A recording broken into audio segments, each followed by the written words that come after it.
Bienvenue pour ce mini débat foot Marseille, parce que notre gros débat foot Marseille de la semaine est consacré à l'OM Next Generation, mais on va quand même parler un peu de l'actu de l'Olympique de Marseille en compagnie d'un plateau qui est un peu celui de l'OM Next Generation. Donc Omar qui nous reçoit ici à la SC Vivo Sauvagère.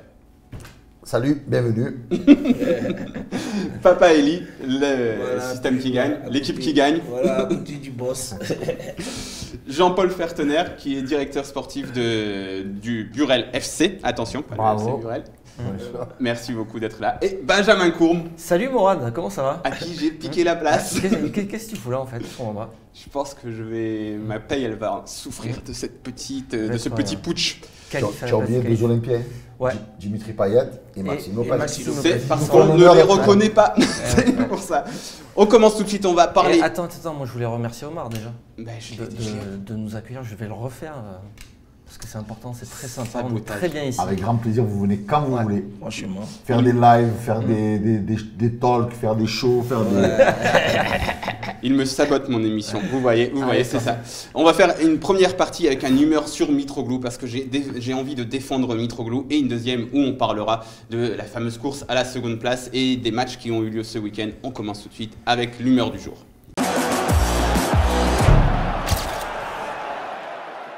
C'est moi qui vais aussi faire l'humeur du jour, décidément, je prends beaucoup de place et j'ai envie de parler de Kostas Mitroglou parce que je le trouve mauvais depuis le début de saison, on va pas se mentir, on va pas dire qu'il est bon.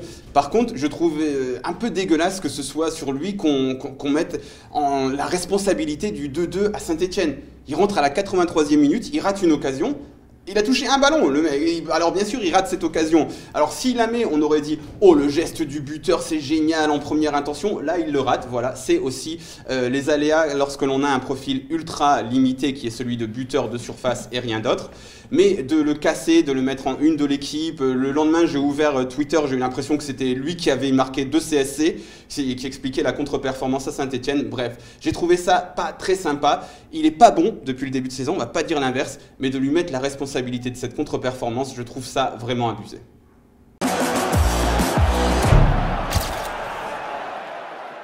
Alors, Jean-Paul, est-ce que tu es d'accord avec moi? Non, pas du tout. Il y a peu de monde qui est d'accord avec moi. Non, bon, comme tu l'as si bien dit, on l'a recruté parce que c'est un renard des surfaces, d'après ce que j'ai entendu. Donc, même qu'il rentre à la 83e, l'occasion qu'il a à la 86e, il doit la mettre au fond quand même. Hein, ouais, mais c'est pas de sa faute qu'on fait 2-2. Si on avait joué... Non, c'est sûr que c'est pas entièrement de sa faute. On peut disséquer sur le premier but où, à un moment, il fait un grand pont extraordinaire. Sur le deuxième but, on est un peu trop attentiste. Et puis on a arrêté de jouer, on a mis le deuxième, après on a arrêté de jouer. On a arrêté de jouer, bon après c'était le troisième match en 10 jours, sur des terrains difficiles et tout, donc bon, peut-être qu'inconsciemment Saint-Etienne jusqu'à ce deuxième but n'était jamais dangereux, même s'ils avaient la possession du ballon. Mais bon, après on revient sur Mitroglou. Non, je laisserai parler. Est-ce qu'il y a quelqu'un qui est d'accord? Mais le problème, c'est ça, c'est que il est censé être décisif quand même cette saison une fois où il ne le sera jamais parce qu'il sort effectivement de 2 matchs où il marque des buts. Détruit Bourg-en-Bresse. Mais non, voilà, exactement. Mais il va falloir qu'il soit décisif quand même au moins une fois. Et là, pourquoi est-ce qu'il est autant critiqué? C'est la conséquence de tout ce qui s'est passé avant. Forcément, on est obligé d'avoir ça en tête. La conséquence de tout ce qui s'est passé avant. Donc, je suppose qu'il n'y a personne de ce côté-là qui va me... Moi, je trouve qu'il avait l'occasion de marquer et d'avoir un nom, de se remettre en confiance. Parce que s'il marquait ce but-là qu'on avait gagné ce match, waouh, Mitroglou, on allait acheter les maillots. Hein. Mais là, c'est exagère. Moi, j'essaye depuis le début de saison, j'essaye de lui trouver des circonstances atténuantes, j'arrive pas. J'essaye de lui trouver des qualités, je n'y arrive pas. À part aller, peut-être qu'il est sympathique, c'est vrai. Bon.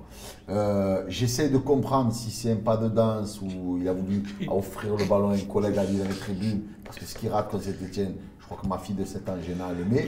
Donc j'essaie de comprendre, donc je ne sais pas. Non mais les gars, c'est parce que ce geste, c'est un peu un geste de buteur. Ouais, si elle va dans le plafond du but... Moi je pense qu'il y a des tas d'attaquants qui auraient pu la manquer, celle-là. Sauf que lui, il n'a pas le droit de la manquer. C'est un geste de buteur. Il a voulu faire quoi? Non, mais expliquez-moi juste. Il a voulu faire quoi? Mon Dieu, désolé Costas. Il a fait une drop. C'est quoi ce qu'il a voulu faire? Il a mis comme ça. Dans la situation dans laquelle il est à l'OM, Aujourd'hui, il peut pas la manquer, c'est tout. Voilà. S'il était à 15 ou 18 buts, il la rate, tout le monde s'en fout. Tu fais une différence entre le pas de danse de Koulan Zegeng et ce qu'il a fait Mitroglou? J'essaye de disséquer, tu vois. Il y a quelqu'un qui m'a dit que si Mitroglou, c'était lui qui avait tiré sur Tupac, il serait encore en vie. Je pense. Bon, allez, Kennedy aussi. Voilà, bon, on va passer à la suite. Tout ce que je veux dire, c'est que c'est pas lui qui a la responsabilité de cette contre-performance. Après qu'il soit nul depuis le début de saison, je le cache pas. On va passer à la suite, et justement après cette contre-performance, messieurs, on s'est tous dit, oh, on a perdu 2 points dans la course au podium, et au final, nos amis lyonnais ont perdu. Merci beaucoup. On en parle tout de suite. Donc voilà, on est 3e aujourd'hui, alors que l'on était 2e avant cette journée de championnat. Monaco a explosé Angers 4-0 avec notamment 2 buts de Jovetic, un attaquant dont on a entendu parler un petit peu à l'OM. Et Lyon, mais Lyon nous a fait le plaisir de perdre. Franchement, est-ce que vous vous attendiez à cette défaite de Lyon? Est-ce qu'on peut dire déjà que l'Olympien le plus décisif, un des Olympiens les plus décisifs depuis le mois de janvier et février, c'est Jacques-Henri Hérault, non? Pourquoi, monsieur Coron? Depuis ses déclarations, il n'y a plus un seul pénalty pour Lyon. Encore hier soir. Et maintenant on dit pas pénalty pour Lyon. Non, pas pénalty pour Lyon, défaite pour Lyon. Bravo Jacques-Henri. Voilà. Ouais, voilà. Bien joué. Jean-Paul, est-ce que tu faisais partie des gens qui voulaient entendre Jacques-Henri Hérault parler d'arbitrage? Parce que c'était un truc qu'on lui reprochait. Ouais, bon, il s'est pris un peu au jeu, je dirais. Mais bon, moi, je ne suis pas là pour parler de l'arbitrage. Parce que bon, c'est difficile. Je ne sais pas si vous avez déjà pris un sifflet au milieu du terrain. Il faut voir. Alors c'est vrai, après tous les consultants, hein, ils ont 10 000 ralentis, penalty, pas penalty, mais bon, l'arbitre, au 10e de seconde, il doit prendre la décision. Donc c'est difficile. Après, Jacques-Henri Hérault, par exemple, un peu sur Olas, il a un peu piqué. Hein, et je pense que ça a fonctionné. Ça paye, hein. L'arroseur arrosé. Voilà. Ça paye. Qu'est-ce que tu as pensé de cette défaite de Lyon, Elie? Oh, c'est une défaite qui m'a soulagé parce que j'ai passé un week-end un peu difficile après ce match nul. On attendait tous la victoire et puis voilà, match nul. Bon, le terrain il n'était pas praticable pour nous parce que nous on joue mieux que Saint-Etienne. Donc déjà, Mandanda qui s'est blessé, tout ça, ça m'a perturbé. On fait le match nul. J'étais un peu dégoûté. Lyon qui perd l'occasion de nous recoller et j'ai dit allez, c'est un nouveau souffle. Et là j'ai dit, je confirme vraiment qu'il Vous n'avez pas l'impression que justement l'OM ces derniers temps, il marquait un but, il s'arrêtait pas de jouer, il continuait, on en marquait 3, 4, on détruisait les équipes adverses. Là on en a mis un, on a arrêté, on s'est fait égaliser, on en a mis un deuxième, on a arrêté. Vous n'avez pas l'impression que... Moi j'ai cru revoir l'OM du début du championnat, comme on refaisait au début. On marquait, on se calmait, on arrêtait de jouer. Bon, je me suis dit, ils avaient peur de se blesser. C'était un peu bizarre ce match. Après, on prend une équipe de Saint-Etienne à un mauvais moment. Voilà. Après un bon mercato, puisqu'ils ont pris quand même un Villa. Ils ont pris. Ils ne jouaient pas. Oui, non. Ouais, Debuchy qui a fait un bon match. Il y a Debuchy qui a été bon. Ils ont pris Entep, qui a été très bon à Rennes l'année dernière et qui est revanchard. Subotic. Donc un beau mercato et on les prend à un moment où ils reviennent bien. C'est toujours un peu compliqué de jouer dans le chaudron puisque là, la pelouse, la neige. J'ai pas vu le ballon orange cette fois. Après, tous autour de cette table, avant le match, si on nous avait dit on fait nul à Saint-Etienne, peut-être qu'il y en a beaucoup qui auraient signé aussi. Hein. Pas dans la période actuelle. Non. Pas dans la période. Après, au début de saison, tu coches tous les matchs. Effectivement, tu dis bon, tu fais match nul à Saint-Etienne. Bon, c'est pas mal. Dans la période actuelle où l'OM est en feu. Où ça mettait des buts dans tous les sens. Oui, c'est vrai contre Metz, contre Bourg-en-Bresse. Ouais. Toi, Jean-Paul, tu penses qu'il ne faut pas s'enflammer Je pense qu'il ne faut pas s'enflammer. En plus, Saint-Etienne, ils n'allaient pas jouer en coupe de la semaine. Ils avaient une semaine de préparation de plus que nous. Et puis, bon, moi, en tant qu'ancien footballeur, je pense qu'on ne peut pas être au top 38 matchs sur 38 heures, ou 50 ou 60 comme ils vont faire cette année. Alors d'accord, l'OM a fait match nul, Lyon a perdu et Monaco, est-ce que c'est... Eux, ils sont quand même revenus forts, quoi. Ils ont fait un gros match alors qu'on pensait que c'était un peu l'équipe il y a quelques semaines, on disait eux ils vont perdre.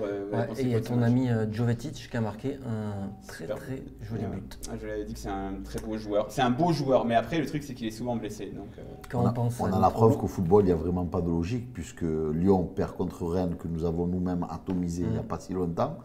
Monaco, ils sont là, ils nous ont mis en difficulté. Donc le championnat il va être serré vraiment jusqu'au bout. La bonne nouvelle, ce qui était jouissif, c'était de voir le D0 Moi, la sentais défaite comme- de Lyon 2-0. Avec, on se languissait de voir le tweet de Jean-Michel Aulas. De Jean-Mimi.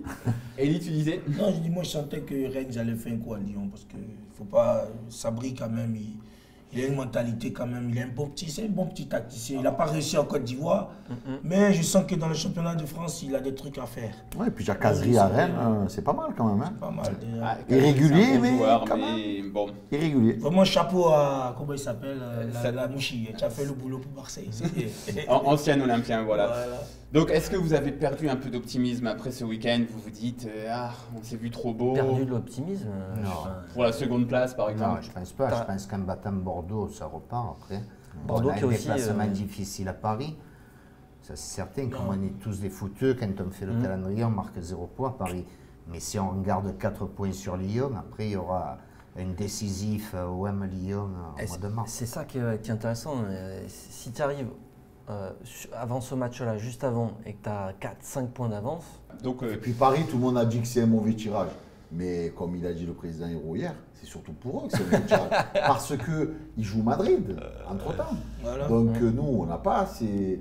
on joue Braga. C'est une autre échelle. Mais Même bon. si tu perds Braga, Braga, c'est c'est pas son très fait grave. en ce moment, hein. Voilà, c'est pas très grave. Tandis que eux, il y a fort à parier que les joueurs, ils auront la tête déjà à Bernabéu, avec, on espère, une...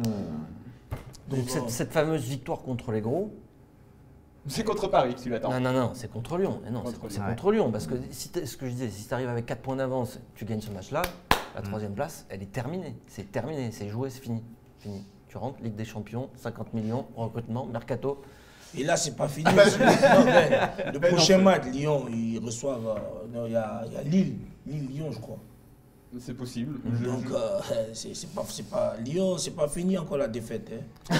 Le Lyon, il est mort Ouais, hier soir. et et donc, ils ont synthé aussi. Voilà, donc Lyon, Le ils jour où vont on bien va à couler Paris, là. à Lyon-Saint-Etienne. Ah, Mais bon, je crois qu'il faut regarder l'OM. Il ne faut Voilà. pas regarder les autres. Hein. Il Moi, faut tout ce faire qui. ça. Moi, Ah, mais franchement, 4 points, c'est pas un mauvais week-end. Non, Tu as mis non. 4 points à Monaco. Ça veut dire que tu t'autorises Non, déjà À Lyon. à Lyon, pardon. Ouais, 4 points. Ils ont mis un point, Lyon, ouais. Monaco. Voilà, mais je veux dire que tu es dans les objectifs Bien sûr. non officiels. Finalement, c'est terminé dans les 4 premiers. Ça, on le sait. C'est mieux que les objectifs. Oui, voilà. Donc voilà, on va s'arrêter là pour ce mini débat foot Marseille. On n'a pas perdu notre optimisme. Non, mais On veut garder des Moi, points. je voulais en profiter aussi de l'antenne rapidement pour faire un appel à Rudy. Ce serait bien d'ouvrir la commanderie avant que les joueurs ne partent rapidement à Paris. Parce que cette mission à Paris, moi j'ai besoin d'aller. Mais tu Voilà. n'auras pas cette occasion-là parce qu'en Mais- fait, c'est très simple. La règle avec Garcia, c'est que quand il y a 2 matchs en semaine, il n'ouvre pas. Et en ce moment, il y a des matchs tous les 3 Et jours. oui, je sais, mais Garcia, il faut faire une exception là, hein, parce que là, il faut qu'on voit les gars vont des parties là. Sinon, je vais aller devant la commanderie. Hein. Mais sinon, tu vas à l'aéroport. Je vais aller gueuler là-bas tout seul. hein. Avec notre ami Thierry, Parce que là, grand supporter. ils ont besoin de force là, parce que les semaines à venir, ça va être la guerre. Là. En plus, tu as dit de parler plus mal de Garcia. Et oui, en plus. Ouais. Allez, c'est fini. On va rendre l'antenne dans. C'est à vous, Cognac G. Je remercie la personne qui m'a rappelé le nom de Cognac G, le grand studio à qui on rendait tout le temps l'antenne. Donc voilà, comme l'a dit Eli, il a profité de l'antenne. L'antenne est terminée. À très bientôt sur Football Club de Marseille. Ciao, ciao.